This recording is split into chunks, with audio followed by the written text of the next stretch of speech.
Solar panels का बढ़ता इस्तेमाल बिजली की तकसीम के लिए मुश्किलात खड़ी कर रहा है, जिस पर फौरी तवज्जो देने की ज़रूरत है। सोलर एनर्जी एक साफ सुथरी तवानाई फराहम करती है। इसके बढ़ते हुए इस्तेमाल से कौमी बिजली ग्रिड की तलब में कमी आ रही है, जिससे सार्फिन के लिए मालियाती चैलेंजेस पैदा हो रहे हैं। एक सर्वे के मुताबिक तकरीबन 200 अरब रुपए के ग्रिड अखराजात माली साल 2023-24 में बिजली सार्फिन को मुंतकिल किए गए, जिसके नतीजे में बिजली सार्फिन के लिए टैरिफ में इजाफा हुआ।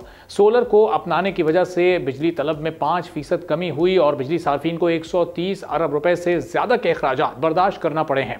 अगर बिजली की तलब में 10% कमी वाक़ई हुई तो बिजली सार्फिन की लागत 260 बिलियन रुपए से तजावुज कर सकती है, जिससे पावर सेक्टर पर बोझ मजीद बढ़ेगा और नेशनल ग्रिड पर इन्हिसार करने वाले सार्फिन के लिए टैरिफ ज्यादा हो सकते हैं।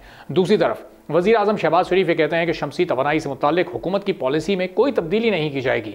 हुकूमत ने यह भी बताया है कि ये एडजस्टमेंट सोलर नेट मीटरिंग सार्फिन की तादाद बढ़ने और इसके नतीजे में ग्रिड सार्फिन पर माली दबाव की वजह से बहुत ज़रूरी थी। वज़ीर आज़म ने यह भी ऐलान किया है कि हुकूमत जल्द ही एक जामे रिलीफ पैकेज मुतारिफ करवाएगी, जिसका मकसद आवाम के लिए बिजली की कीमतों में कमी लाना है। वज़ीर आज़म तो पॉलिसी में कोई तब्दीली लाने को तैयार नहीं, लेकिन रिन्यूएबल एनर्जी एसोसिएशन पाकिस्तान ने हालिया तरमीम पर खतरे की घंटी बजा दी है और साथ ही साथ खबरदार करते हुए ये कहा है कि तब्दीलियां सार्फिन को ऑफ ग्रिड मुंतकिल करने की तरगीब दे सकती हैं। ये तरमीम नेट मीटरिंग की तनसीबात में शामिल हज़ारों हुनरमंद कारकुनों, तकनीकी माहिरीन और इंजीनियर्स पर मनफी असर डाल सकती हैं। रिहायशी और तिजारती सार्फिन ऑफ ग्रिड हल का इंतखाब कर सकते हैं, कैप्टिव पावर प्लांट्स पर इन्हिसार बढ़ा सकते हैं, जिससे हुकूमत की आमदनी में कमी होगी और सरमायाकारी करने वालों पर दबाव। तो फिर एक बेहतर हिकमत अमली क्या हो सकती है? ये रिलीफ जो आवाम तक पहुंचना है, ये किस तरह बेहतर अंदाज से पहुंच सकता है और ऑफ ग्रिड सार्फिन पर, जो कि नेशनल ग्रिड के